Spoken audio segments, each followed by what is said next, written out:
श्री स्वामी नृसिंह सरस्वती चरित्रामृत अध्याय 28वा। अध्यायाचं नाव आहे भेदाभेदे न पाहती भक्तांचे। श्री गुरु गाणगापुरात असताना आजूबाजूच्या गावात विखुरलेले शेकडो सद्भक्त असे होते की ते प्रत्येक गुरुवारी पहाटेच्या पहिल्या प्रहरी आपला गाव सोडून गाणगापुराची वाट धरीत. वाटेत कोठेही न थांबता अथक चाल करीत. मध्यान्हापर्यंत ते संगमावर पोहोचत. तेथे स्नान करून अश्वत्थाचे पूजन करीत व तेथून मठात येऊन श्री गुरूंचे दर्शन घेत. नंतर तेथेच पोटपूजा करून थोडी विश्रांती घेत. सूर्य मावळतीला झुकला आहे हे पाहून ते श्री गुरूंचा निरोप घेऊन आपल्या गावाच्या दिशेने वाट सुधारित. अशा प्रकारे नित्य येणाऱ्यांपैकी 7 भक्त निरनिराळ्या 7 गावातून आज तेथे श्री गुरूंपाशी मठात आले. दिवाळीचा सण रविवारीच होता. फक्त 3च दिवस मध्ये होते. तेथे येणाऱ्या सर्वच भक्तांना असे वाटत होते की श्री गुरूंना दिवाळीच्या दिवशी फराळासाठी आपल्या घरी न्यावे. पण श्री गुरूंच्या इतमामात साजेशी सोय आपल्याकडून होऊ शकेल काय या शंकेने धास्तीने ते आपला विचार आपल्या मनातच ठेवीत. बोलून दाखवण्याचे धैर्य करत नसत. या 7ही भक्तांच्या मनात श्री गुरूंना दिवाळीच्या दिवशी आपल्या घरी नेण्याचा विचार गुप्तपणे वास करू नव्हता. पण श्री गुरूंकडे तो विचार व्यक्त करण्याचे धैर्य त्यांना होत नव्हते. एवढ्यात त्यातील एका भक्ताने शेवटी हिंमत केली व श्री गुरु नम्रपणे दिवाळीच्या दिवशी फराळ करण्यासाठी आपल्या घरी येण्याचा आग्रह करू लागला. तेथे जवळच उभ्या असलेल्या दुसऱ्या भक्ताने ते ऐकताच त्यालाही हिंमत लाभली व त्यानेही तशीच विनंती करून श्री गुरूस आपल्या घरी येण्याचा आग्रह केला. अशा प्रकारे एकामागून एक याप्रमाणे या 7ही भक्तांची श्री गुरूंना निमंत्रण देण्यात चुरस लागली. प्रत्येकजण आपल्याकडेच येणे कसे सोयीस्कर होईल हे श्री गुरूंना पटवून देण्याचा प्रयत्न करून आपलेच निमंत्रण स्वीकारावे असा हट्ट धरून बसला होता. श्री गुरु अत्यंत प्रसन्न वदनाने हसत त्या 7ही जणांचे बोलणे ऐकत होते. श्री गुरु म्हणाले, मला त्रास होणार नाही त्याचा तुम्ही विचारच करू नका. भक्ताधीनच मी असल्यामुळे सद्भक्तांच्या रास्त इच्छा अपेक्षा पूर्ण करण्यात मला त्रास होत नसतो. भक्ताला सुखी करण्यात त्याला आनंदी करण्यात अखंड धावपळ करण्यातच मला आनंद होत असतो. यासाठी मी पर्वतांच्या राशी ओलांडीन, सप्तसागरही पार करीन. तेव्हा ही अडचण नाही. अडचण आहे ती वेगळीच. मी एकटा व तुम्ही 7, त्यातही मला सारखेच प्रिय असलेले सद्भक्त. तेव्हा अडचण अशी आहे की एक जण 7च्या घरी एकाच वेळी इच्छा असली तरी कसा काय जाणार. आता मी सांगतो तसे करा. तुम्ही सर्व येथे एकत्र बसा. एकाच्या कोणाच्या तरी घर नक्की करा. सर्वजण त्या घरी जमा. येताना आपल्या आपल्या घरचे फराळाचे जिन्नस घेऊन या. मी तेथे अवश्य येईल. म्हणजे त्या दिवशी तुमच्यासह तुमच्या घरचे थोडे थोडे मला खाता येईल. तेव्हा आता तिथे कोपऱ्यात बसा व कोणाकडे जमायचे ते ठरवून मला सांगा. श्री गुरूंचे हे बोल ऐकून ते 7ही जण त्या कोपऱ्यात जाऊन बसले. श्री गुरूंच्या सल्ल्यानुसार एका कोणाचे तरी घर निश्चित करून तेथे सर्वांनी जमावे याबाबत त्यांचे एकमत झाले. पण हे घर ठरवताना अडचण निर्माण झाली. प्रत्येकाला एकत्र जमण्यासाठी आपलेच घर निवडावे असे वाटू लागले व तसा आग्रह धरून प्रत्येकजण इतरांस तसे सांगू लागला. झाले.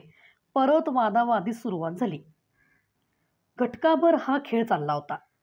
श्री गुरूंचे तेथे लक्ष होतेच.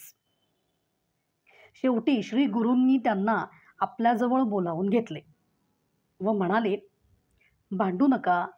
आता मीच ही अडचण सोडवतो. तुम्ही आपापल्या घरी जा. आधीच तुम्हाला आज उशीर झालेला आहे. तुम्हा सर्वांकडे मी यावे अशी तुमची प्रामाणिक इच्छा आहे व त्याची मी नोंद घेतो. तुमच्या सर्वांच्या मनाप्रमाणे होईल. निश्चिंत मनाने घरी जा. श्री गुरूंचं हे उत्तर ऐकून आनंद होण्याऐवजी ते सातही भक्त हिरमुसले. त्या सातांपैकी दोघे गडगंज श्रीमंत होते, दोघे साधारण संपन्न होते, तर तिघे बिचारे दरिद्री होते. पण भक्तिभावाने ते सर्वजणच सारखे होते. यातील जे दरिद्री होते त्यातला एक जण म्हणाला की देवा, हे काही खरे नाही.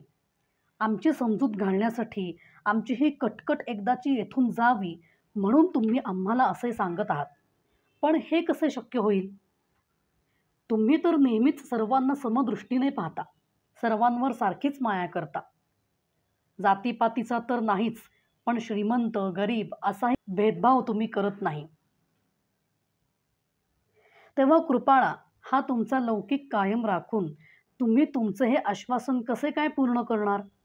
आम्हाला काही हे कोडे उलगडत नाही.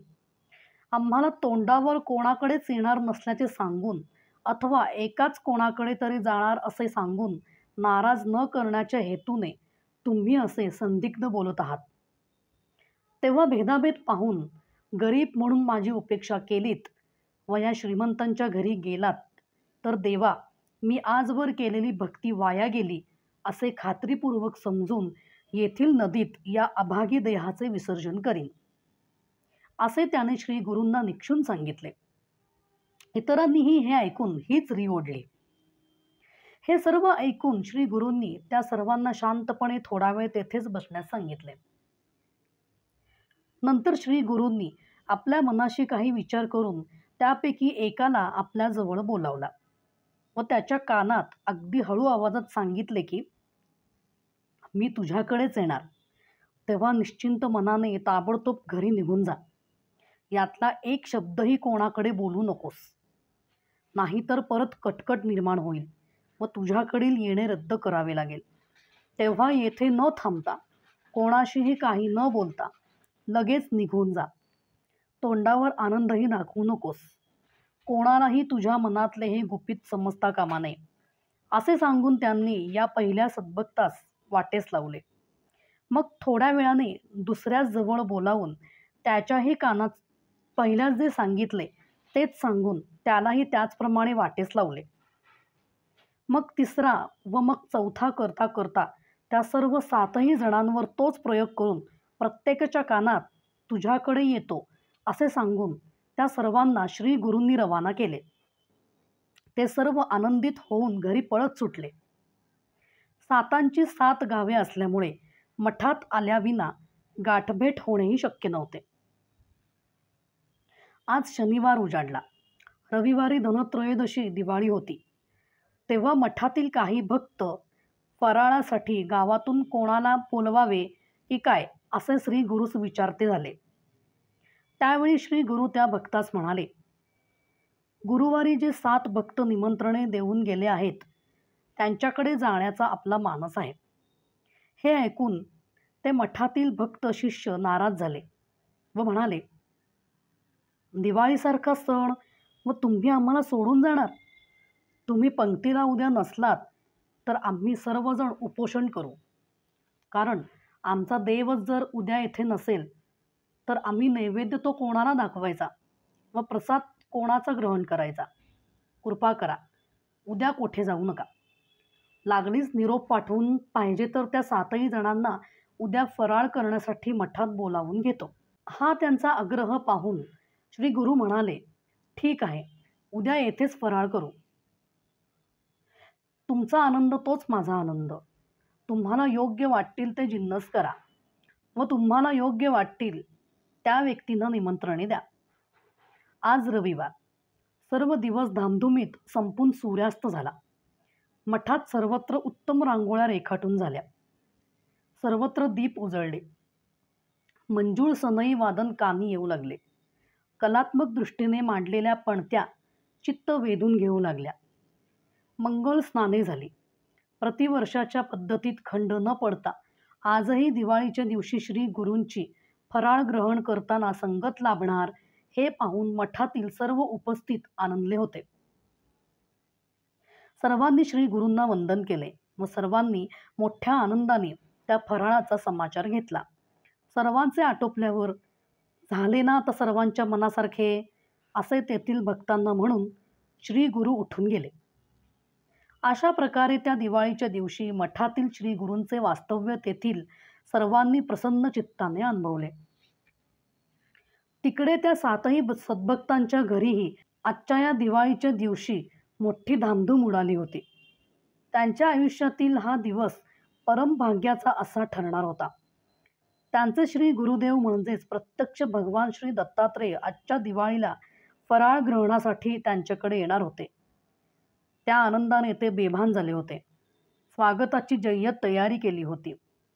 या सुवर्णाक्षरांनी लिहून ठेवण्यायोग्य समारंभासाठी गावातील निवडक प्रतिष्ठितांना, सर्व नातेवाईकांना आवर्जून निमंत्रणे देण्यात आली होती. मठात श्री गुरूंना आमंत्रण देताना जो प्रकार घडला तो सर्व अगदी रंगवून आपल्या स्नेही सोबत्यांना, नातेवाईकांना सांगितला जात होता. व आपलेच आमंत्रण श्री गुरूंनी स्वीकारल्याने आपण किती भाग्यवान आहोत, श्री गुरूंचे आपल्यावर किती प्रेम आहे, हे त्यास पटवून देण्यात येत होते. श्री गुरु वचनानुसार प्रत्येकाच्या घरी हजर झाले. तेथील आनंदात, विनोदात सहभागी झाले. त्यांची पूजा स्वीकारून, त्यांनी दिलेल्या भेटवस्तू स्वीकारून, फराळ करून, आशीर्वाद देऊन श्री गुरु तेथून परतले. सातही भक्तांनी आपल्या आपल्या घरी हा श्री गुरूंचा सुखद सहवास अनुभवला. ते सर्व कृत्य झाले. अशा प्रकारे दिवाळीचा सण पार पाडल्यानंतर त्रिपुरारी पौर्णिमा उगवली. प्रतिवर्षाच्या प्रथेनुसार दीपपूजेस्तव पुष्कळ भक्त तेथे जमले. यात सातही गावातील ते 7 सद्भक्त होतेच. एकमेकांशी चांगलेच परिचित असल्यामुळे एकमेकांचे कुशल विचारीत ते बसले होते. त्यातील एक दिवाळीला श्री गुरु आपल्याकडे आले होते असे दुसऱ्यास म्हणाला.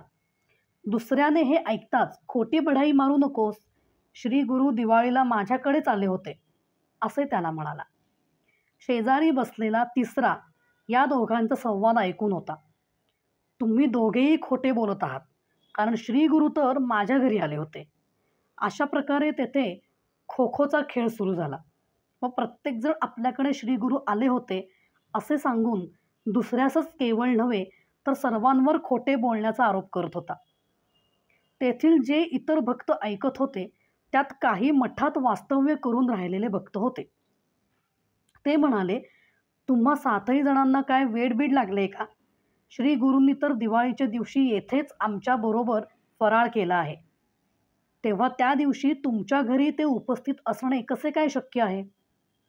असे त्यांनी म्हणताच हे 7ही भक्त त्या दिवशी प्रत्येकाने श्री गुरूंना दिलेल्या भेटवस्तूंचे वर्णन करते झाले व म्हणाले, या वस्तू श्री गुरूंपाशी दिसत आहेत. हा पुरावा तर पटण्यासारखा होताच, पण प्रत्यक्ष दिवाळीच्या दिवशी श्री गुरूंना पाहिल्याचे स्मरण पण पक्के होते. मग ते सर्व खरे काय ते जाणून घेण्यासाठी श्री गुरूंजवळ गेले. श्री गुरूंना उडालेला सर्व गोंधळ सांगितला व सत्य काय आहे ते सांगण्यास श्री गुरूंना विनंती केली.